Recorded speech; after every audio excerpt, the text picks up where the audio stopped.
On July 6, 2026, a price sheet landed in purchasing inboxes across the industrial electronics supply chain, and the number on the NOR flash line had moved again.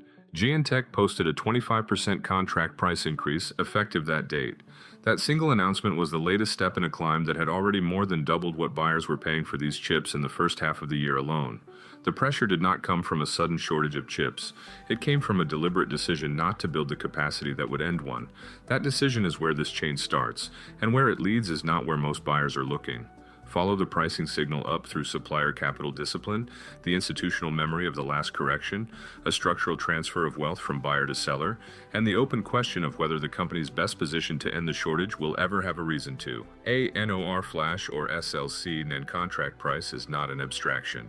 It is a line item on a bill of materials for an industrial controller, an automotive module, a consumer device.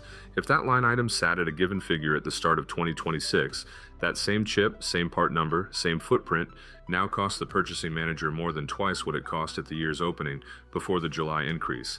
The chip itself did not change. The leverage did. This is the confirmed anchor of the chain, tracked by independent pricing services and visible in supplier announcements.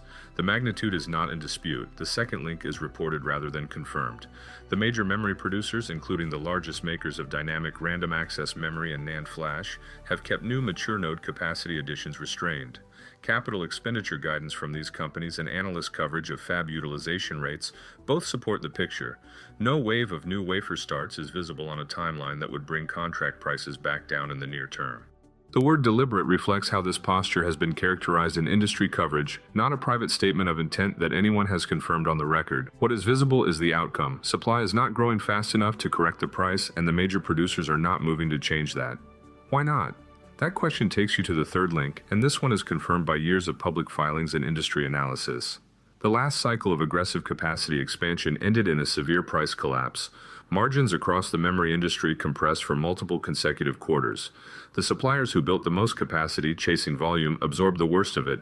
That outcome does not disappear from institutional memory. It sits in the strategic framing of every capital allocation decision since. When a major producer's leadership team is asked to justify current restraint, the prior correction is the answer that requires no elaboration. The discipline is partly rational response to a documented prior cost.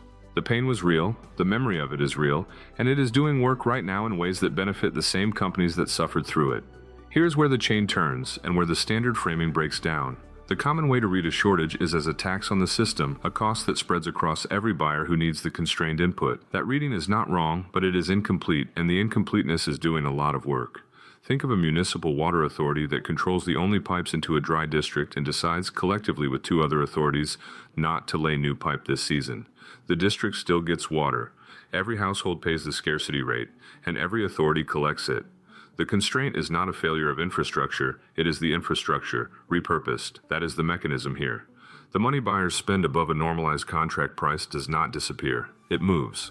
It transfers to the supplier side as margin in proportion to each producer's exposure to NOR flash and SLC NAND.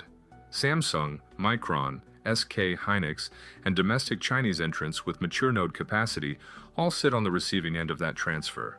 This is inferred from the structural relationship between pricing and capacity data, not drawn from a single earnings release, and individual company outcomes will vary.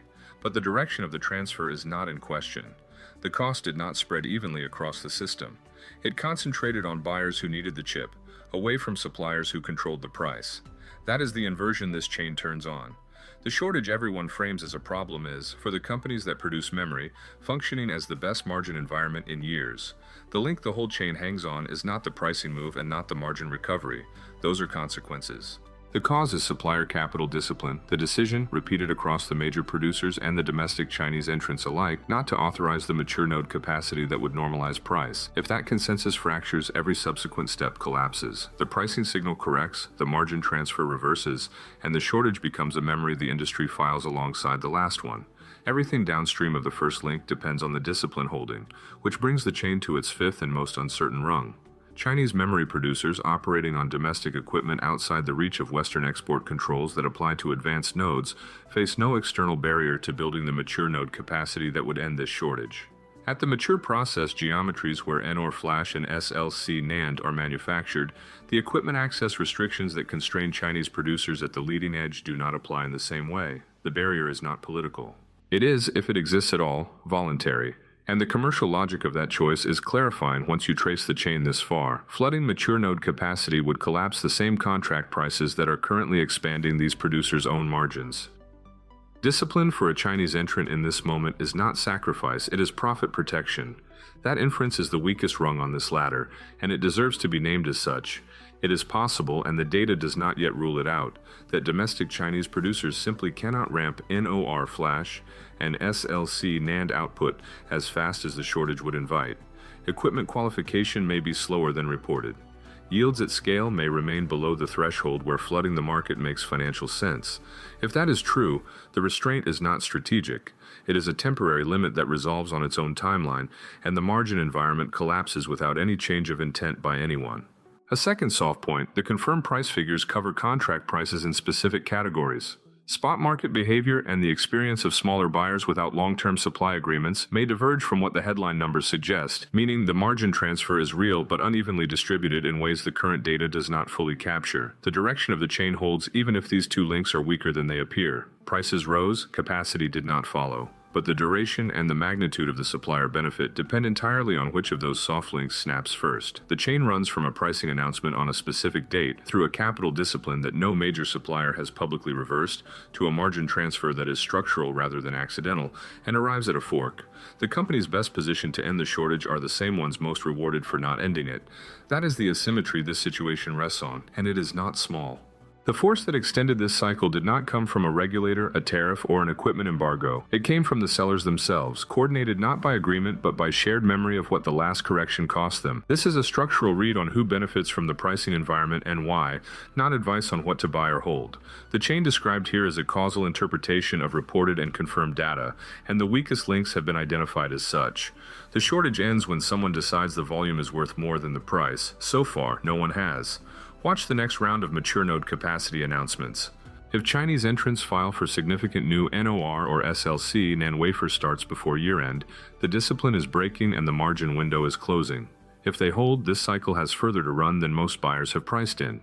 If you track the industrial logic behind semiconductor pricing cycles, subscribe and turn on notifications. This chain is not finished, and the next link is already forming.